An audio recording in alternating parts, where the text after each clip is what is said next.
Pemirsa, Menteri Koordinator Bidang Politik, Hukum, dan Keamanan Mahfud MD menegaskan bahwa proses untuk pendataan korban pelanggaran HAM di Rumah Gedung PD masih terus berlanjut. Pernyataan tersebut disampaikan saat persiapan kunjungan Presiden Joko Widodo. Menteri Koordinator Bidang Politik, Hukum, dan Keamanan Menko Polhukam Mahfud MD menegaskan bahwa proses untuk pendataan korban pelanggaran HAM di Rumah Gedung PD masih terus berlanjut. Menurut dia, pendataan masih berlanjut karena ini baru dimulai tahapan pendataan pertama setelah diakui kasus pelanggaran HAM.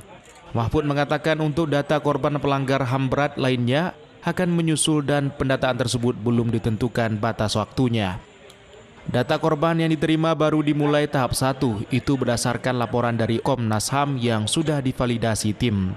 Korban yang telah terdata segera melakukan penanganan melalui penyelesaian non-yudisial pelanggaran HAM berat masa lalu dalam peluncuran di Rumah Gedung Selasa 27 Juni 2023. Nanti didata karena begini, yang kami buat itu berdasar laporan Komnas HAM, lalu divalidasi oleh tim.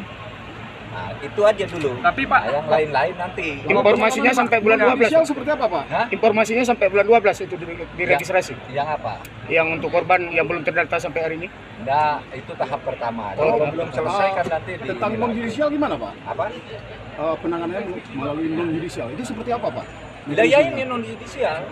Artinya pemulihan atau rehabilitasi pemenuhan hak-hak korban. Pemulihan atau rehabilitasi ini untuk pemenuhan hak-hak korban. Mahfud menekankan bahwa data korban non-yudisial tidak bisa dicampur adukan dengan korban yang ingin dilakukan penyelesaian secara yudisial.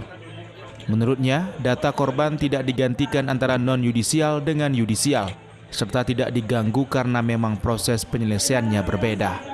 Menurut dia, penyelesaian yudisial akan diselesaikan di pengadilan, yakni dari Komnas HAM ke Kejaksaan Agung dan DPR nantinya.